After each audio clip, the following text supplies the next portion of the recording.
ప్రియమైన వాళ్ళరా, ప్రభుని యేసుక్రీస్తు నామములో ఈ ఉదయకాల సమయంలో మీ అందరికీ నా హృదయపూర్వక వందనాలు తెలుపుకుంటున్నాను. ఈ రోజంతా కూడా మీరు చేయబోయే అన్ని విషయాల్లో దేవుని హస్తము మీకు తోడయుండి మీకు జయాన్ని కలుగుజేయునుగాక. ప్రియులరా, మొదటి దినవృత్తాంతంలో 4వ అధ్యాయము 10వ వచనంలో ఒక మాటలా మనం చదువుతున్నాము. అతడు మనవి చేసినది దేవుడు అతనికి దయచేసెను అనేటువంటి మాటను మనం చూస్తున్నామండి.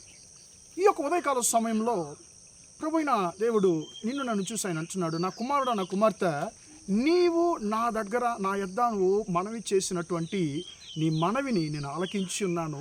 నీ మనవి ప్రకారం, అంటే నీ ప్రార్థన ప్రకారము నువ్వు ఏదైతే నా దగ్గర కోరుకున్నావో దాన్ని నేను నీకు అనుగ్రహించబోతున్నానని చెప్పి దేవుడి యొక్క ఉదయకాల సమయంలో నీతో మాట్లాడుతున్నాడు. పిల్లరా, ఈ యొక్క వచనము దీనికి పైన ఉండేటువంటి 9వ వచనము, అంటే మొదటి దినవృత్తాంతంలో 4వ అధ్యాయము 9-10 వచనంలో యబ్బేజు అనేటువంటి ఒక మనుషుని గురించి మనం చదువుతున్నామండి. ఈ యొక్క యబ్బేజు యొక్క జీవితము ఈ యొక్క 2 వచనాల్లోనే అది చాలా క్లుప్తంగా చెప్పి ముగించబడుతుందండి. ఈ యొక్క యబ్బేజు అనేటువంటి ఒక వ్యక్తి యొక్క జీవితము ఈ 2 వచనాల్లోనే ముగించబడిన అతని యొక్క ప్రార్థన చాలా చాలా గొప్పది. అది చాలా పెద్ద ప్రార్థనను ఈ యొక్క వ్యక్తి ఒక్క వచనంలోనే ఆయన ప్రార్థించి ముగించాడు. ఆయన జీవితము ఎంతగా దుఃఖ పరిస్థితుల్లో ఉన్నది, ఆయన ఎలాగ దేవుని దగ్గర మొరపెట్టాడు, దేవుని దగ్గర ఏదైతే ఆయన కోరుకున్నాడు, దేవుడు ఆయనకి ఎలాగ ఆయన జీవితాన్ని మార్చాడనేటువంటి విషయం అంతా కూడా ఇక 2 వచనాల్లో మనం చూస్తున్నామండి. ఇక యబ్బేజు యొక్క పరిస్థితి ఏంటి, ఆయన యొక్క గతం ఎలాగుందంటే, ఆయన పుట్టినప్పుడు ఆయన తల్లి ఆయనకు ఒక పేరు పెడుతుంది. ఇతడు నేను దుఃఖముతో కంటినని చెప్పి అతనికి యబ్బేజు అనే పేరు పెడుతుందండి. యబ్బేజు అంటే ఏంటి అర్థము? దుఃఖపు పుత్రుడు, దుఃఖపు కుమారుడు అని అర్థం అండి. ఇప్పుడు ఒక తల్లి తన బిడ్డకు ముద్దుగా ఎన్నో పేర్లు పెట్టేది మనం చూస్తున్నామండి. కానీ ఇక్కడ యబ్బేజు యొక్క తల్లి తన కుమారునికి దుఃఖము అని పేరు పెడుతుందండి. ఇతని యొక్క జీవితము దుఃఖంలోనే అది కొనసాగుతుంది. ఆయన ఒక యవ్వన ప్రాయం కూడా దుఃఖంలోనే కొనసాగి ఉండవచ్చు. ఈ రోజుల్లో కూడా మనల్ని కూడా మనం చాలామందిని చూస్తుంటాము. మనం చూశారంటే, ఉదయాన్నే ఇతని ముఖం చూశాను, ఇతడు ఏ యొక్క ఆశీర్వాదం లేని ఒక వ్యక్తి, ఇతడు నాకు ఎదురొస్తున్నాడు, నేను వెళ్ళే కార్యం ఇంకా వెళ్ళే విషయం నాకు సక్సెస్ అవుద్దో లేదో, ఇంకా అది చేయికి వచ్చినట్టే అని మన గురించి కొంతమంది చెప్పించేది మనం చూస్తున్నాము, సనుక్కునేది మనం చూస్తున్నాము. ఇలాంటి యొక్క పరిస్థితే యబ్బేజు యొక్క పరిస్థితి. ప్రియులరా, అతని యొక్క జీవితము దుఃఖంలోనే కొనసాగింది. అతని జీవితం అంతా కూడా దుఃఖముతోనే నిండి ఉన్నది. అతడు తనకు దుఃఖాన్ని మార్చుకోవాలి, ఎలాగైనా నా జీవితం మారాలని చెప్పి నిర్ణయం తీసుకున్న ఆశపడ్డాడు. నా జీవితాన్ని మార్చగలిగినది ఎవరు అని చెప్పి ఆలోచించినప్పుడు ఆయన గుర్తొచ్చింది దేవుడు యెహోవా మాత్రమే ఆయన గుర్తొచ్చాడు.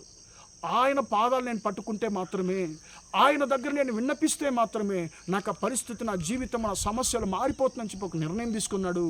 అని యెహోవా దగ్గరికి వెళ్ళాడు. అయ్యా, నువ్వు ఖచ్చితంగా నన్ను దీవించాలి, నా సరిహద్దులు నువ్వు విస్తారము చేయాలి, నీ హస్తము నాకు తోడుండి నన్ను కీడు నుండి నన్ను తప్పించు, నన్ను దూరపరచని చెప్పి ఆయన ప్రార్థిస్తున్నాడు.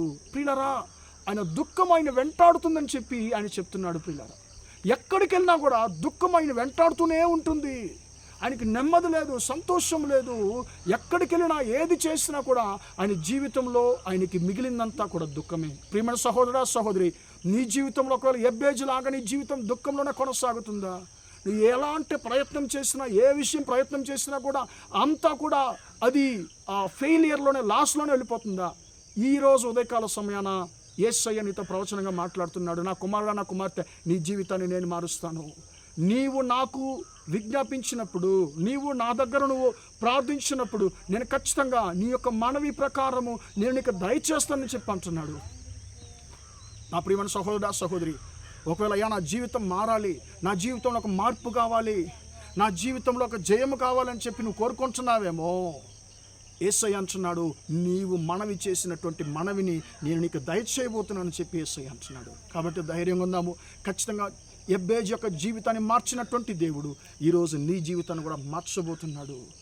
ఇంతవరకు దుఃఖంలోనే కొనసాగిన నీ జీవితంలో యేసయ్య మీద ఆశీర్వాదాన్ని మాత్రము చూసేటువంటి మంచి రోజులు నీకు ఇవ్వబోతున్నాడు. కారణం ఏంటో తెలుసా? నీ ప్రార్థన యేసయ్య ఆలకించి ఉన్నాడు. ప్రార్థిద్దామా? ప్రేమగల మా తండ్రి, దయగల దేవ, ఇంతవరకు ఈ మాటలు విన్న బిడ్డలు మీరు దీవించండి, ఆశీర్వదించండి తండ్రి.